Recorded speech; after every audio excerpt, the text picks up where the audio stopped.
अस्सलाम वालेकुम, welcome to my new vlog. सदा हंसते रहो, सदा बसते रहो। मैं शेयर करने जा रही हूँ आप लोगों के साथ अपने पूरे दिन की रूटीन, तो वीडियो को एंड तक लाजमी देखिएगा। उठते ही हम गए मॉर्निंग वॉक पे, जहाँ पे ये खूबसूरत से मैंने फूल देखे। वॉक हमारी सेहत के लिए बहुत ही ज़्यादा मुफीद होती है। हमें चाहिए कि हर रोज़ सुबह सवेरे उठ के वॉक पे जाएँ, इसी हवा से फ़ायदा उठाएँ।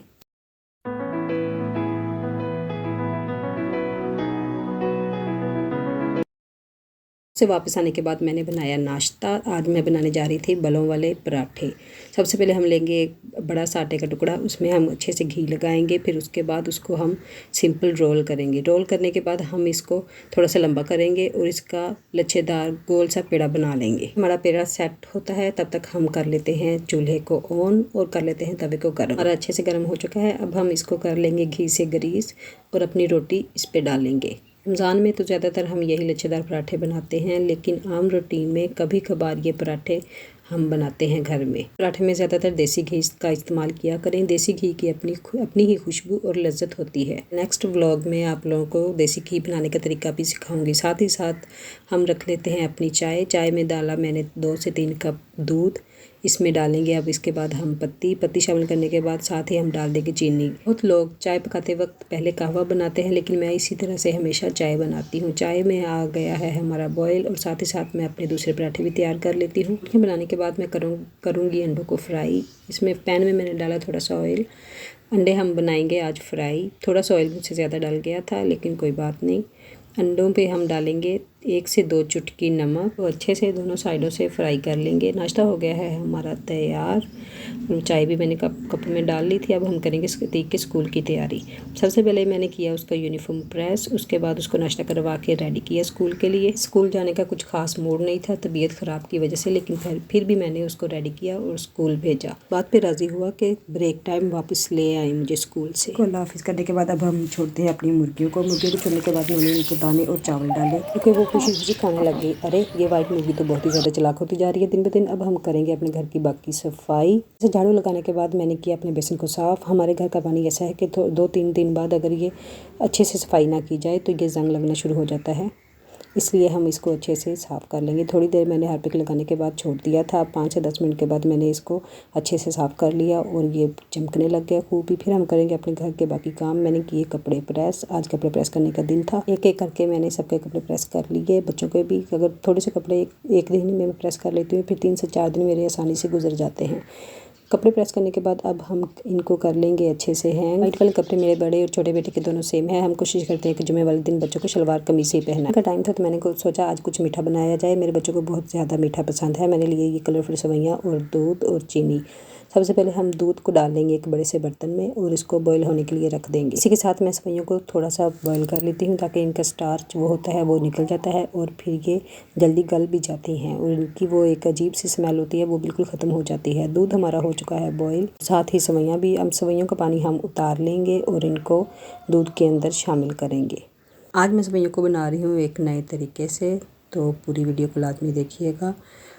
चीनी को सबसे पहले मैंने ली है कटोरी चीनी को हम कर लेंगे कैरमलाइज। अपने फ्लेम को बिल्कुल ही लो रखना है और चीनी को हमने कर लिया है कैरमलाइज। 4 से 5 मिनट में ये चीनी कैरमलाइज हो जाएगी। आपने इसमें पानी बिल्कुल भी नहीं शामिल करना। कैरमलाइज की हुई चीनी को हम डालेंगे अब सेवइयों के अंदर और आहिस्ता आहिस्ता इसको मिक्स करेंगे। फिर में इसके कुछ अच्छे से बन जाएंगे, लेकिन आपने बिल्कुल भी नहीं घबराना, ये आहिस्ता आहिस्ता इसमें मेल्ट हो जाएगी। सेवइयों को करते हैं हम डिश आउट। रूम टेम्परेचर पे आने के बाद इसको हम रख देंगे फ्रिज में और फिर ठंडी सेवइयों से लुत्फ़ उठाएंगे।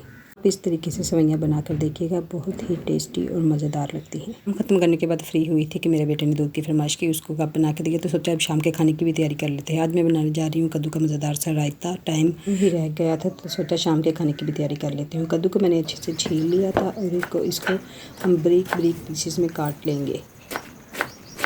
कद्दू का सालन 3-4 किस्म से बन जाता है। एक कद्दू का रायता, दूसरा कद्दू गोश्त भी बहुत ही ज़्यादा मज़ेदार और टेस्टी बनता है, और तीसरा सादा कद्दू की सब्ज़ी।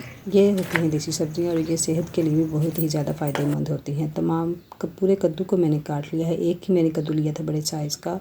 उसके बाद हम लेंगे 2 अदर टमाटरों को का छिलका मैंने उतार लिया था और इनको भी हम चॉप कर लेंगे। आप चाहें तो टमाटरों का पेस्ट भी इस्तेमाल कर सकते हैं। टमाटरों को बॉईल करके उनका छिलका रिमूव करके फिर उसका पेस्ट बना के फ्रीज़ कर लें, वो भी ठीक रहता है। लेकिन मुझे फ्रेश टमाटर सब्ज़ी में इस्तेमाल करना बहुत ज़्यादा अच्छा लगता है। साथ में मैंने लिया था 1 से 1.5 इंच अदरक का टुकड़ा और 3 से 4 सब्ज़ हरी मिर्चें।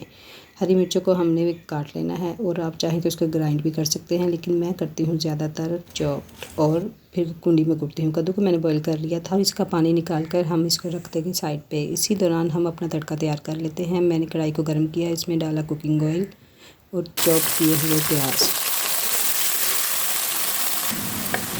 इसको कर लेना है हमने लाइट ब्राउन और फिर हम इसमें शामिल करेंगे अदरक, लहसुन, सब्ज़ मिर्च का पेस्ट। चम्मच को मुसलसल हिलाते जाना है ताकि लहसुन नीचे न चिपकना शुरू हो जाए। फिर हम इसमें डालेंगे अपने चॉप किए हुए टमाटर और इनको अच्छे से हम मिक्स करेंगे और थोड़ा सा पानी डालने के बाद इसको हम रख देंगे 1 से 2 सेकंड के लिए दम पर, ताकि टमाटर अपना पानी छोड़ें और अच्छे से गल जाएं। टमाटर हमारे तकरीबन गल चुके हैं। अब हम इसमें स्पाइसेस शामिल कर लेंगे। मैंने ली है 1 चम्मच लाल मिर्च और हल्दी और ली है कुटा हुआ और भुना हुआ ज़ीरा और धनिया और साथ में इसमें मैंने डाला है नमक। थोड़ा सा पानी शामिल करेंगे और मसाले को अच्छे से भून लेंगे। थोड़े वक्फे के बाद हम इसमें थोड़ा थोड़ा पानी शामिल करते जाएंगे ताकि मसाला नीचे ना लग जाए और इसकी अच्छे से भुनाई हो जाए। मसाले को अच्छे से भूनना पड़ता है 5 से 6 मिनट के लिए, ताकि इनका जो कच्चापन होता है उसकी स्मेल ख़त्म हो जाए। इसके कच्चेपन की स्मेल सालन को बहुत ही ख़राब कर देती है। डालेंगे अब हम इसमें अपने बॉईल किए हुए कद्दू और इनको अच्छे से मिक्स करेंगे और 3 से 4 मिनट के लिए हम हल्की आंच पे इसको दम पर रखेंगे। साथ ही मुझे बाहर से शोर की आवाज़ आई। मेरा छोटा बेटा साइकिल लेके फिर रहा था और खेल रहा था।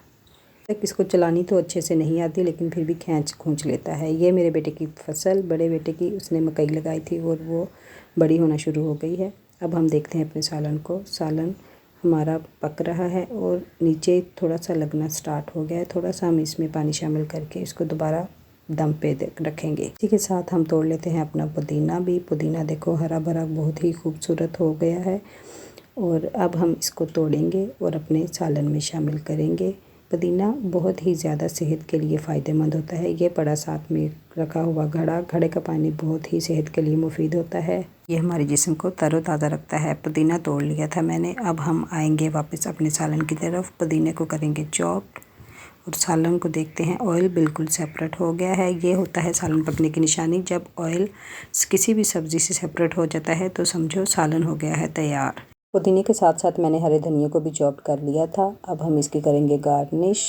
सब्ज़ धनिया डाला और इसमें डाला मैंने पुदीना। आता है सबसे मेन स्टेप, जिसमें हम डालेंगे दही। चूल्हे को बंद कर देना है और दही को अच्छे से हमने इसमें मिक्स कर देना। दूध की रोटी इसका मज़ा दुबाला कर देती है, लेकिन मैंने बनाई थी सिंपल ही रोटी। अच्छा लगे तो चैनल को लाइक, सब्सक्राइब और बेल आइकन को प्रेस कर दीजिएगा। ये आपका हमारे लिए प्यार और मोहब्बत होता है। मिलते हैं एक नए व्लॉग में। अल्लाह हाफिज़।